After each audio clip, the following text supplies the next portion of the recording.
Okay, picking up where I left off, we have a 55 drill bit. You can use a straight pin, like a long sewing pin. You can use another heavier wire that can make a good base for a wrap. Okay, so hopefully this isn't too blurry. All right, maybe I have to be about right here. Okay, so I like to use drill bits because the back side of that, you can change what you might want for your inside diameter of what you're working with. So 55 drill bit will give you the interior of 16 gauge. A 60 drill bit will give you the interior of an 18 gauge, and so forth. 65 for 20 gauge, yada yada. Okay, so that said, when you make a coil, I've got my copper wire here. And I'm going to work on the back side of the drill bit. Don't work on this side of the drill bit. You won't be able to get it off. Okay, so you want to wrap. You're going to be wrapping on the back side. Okay, and I'm going to hold it so I have a cross here. And actually you can, the more you have right here to hold on, the firmer your grip will be. Okay, so I usually use about an inch. That would become scrap. So certainly if you were working sterling, you would be saving that scrap for other projects. Okay.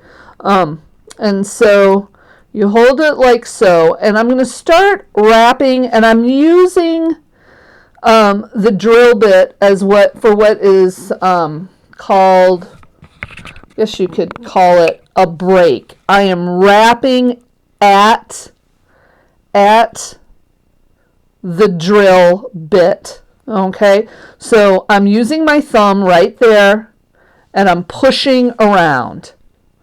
Okay, and when I'm doing that, you can see I'm about 90 degrees from my drill bit. Okay, and so when I'm doing it, I'm actually maybe 1 degree more this way. Okay, and so that way I come down tight to my coil. Sorry, I keep getting out of the frame here. But I come down tight to the coil. I'm not making a loose spring. I want that wire to lay down right next to my last wrap. Okay, so you get a good solid coil. So, and again, I am wrapping at, I've got a pretty good start here, so I can wrap at the drill bit. Okay, and you can see that I'm going a little bit past my axis,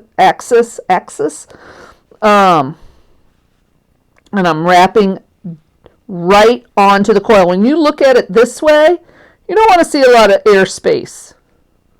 Okay, you want it, again, right on the drill bit. Okay, so I'm going to make a few more wraps here.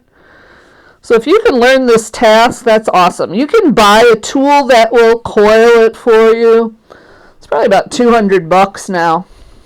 So if you can learn this little trick, it'll pay for itself so fast. So and so here I go. I'm continuing to wrap down. You can see I'm a little bit past my coil again so that it comes down straight. And like this looks pretty, it's pretty easy with the copper. It's pretty hard to do this with the nickel. It'd be easy to do it with sterling. Okay, so I've got a pretty good coil here. I'm just going to push that down a little bit. Maybe I'm going to take my pliers, my flat nose, and kind of do what I can do to true up my wrapping. Okay. All right. That's pretty good. I'm going to go with that. And I'm going to clip it. Now, I'm introducing, if I haven't talked about it yet, you have something similar in your kit. This is a pair of flush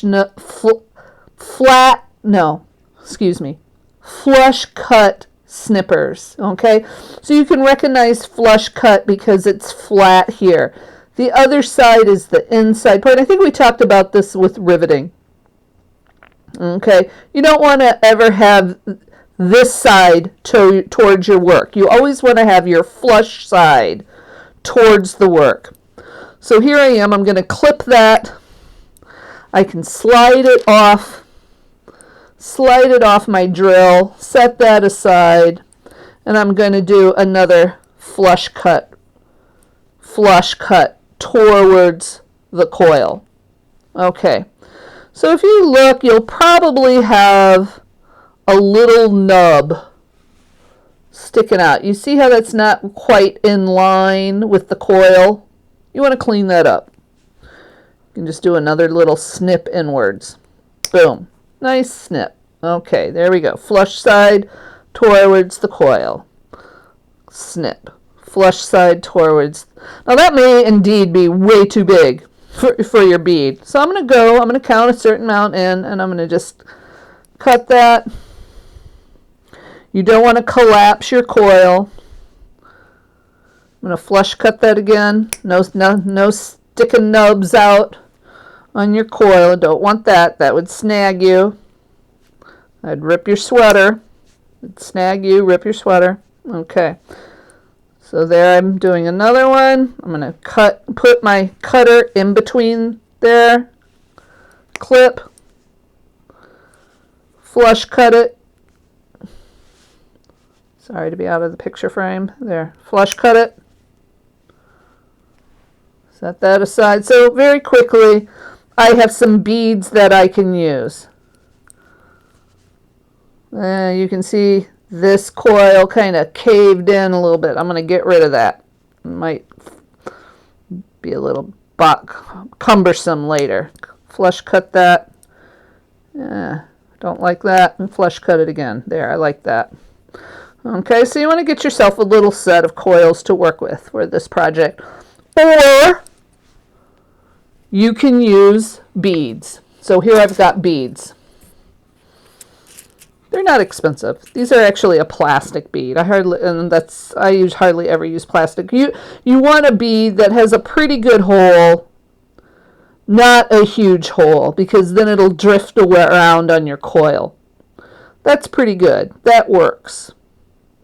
Stone beads you have to kind of test. Okay, if you're taking apart maybe some old jewelry, stone beads, the hole size can vary.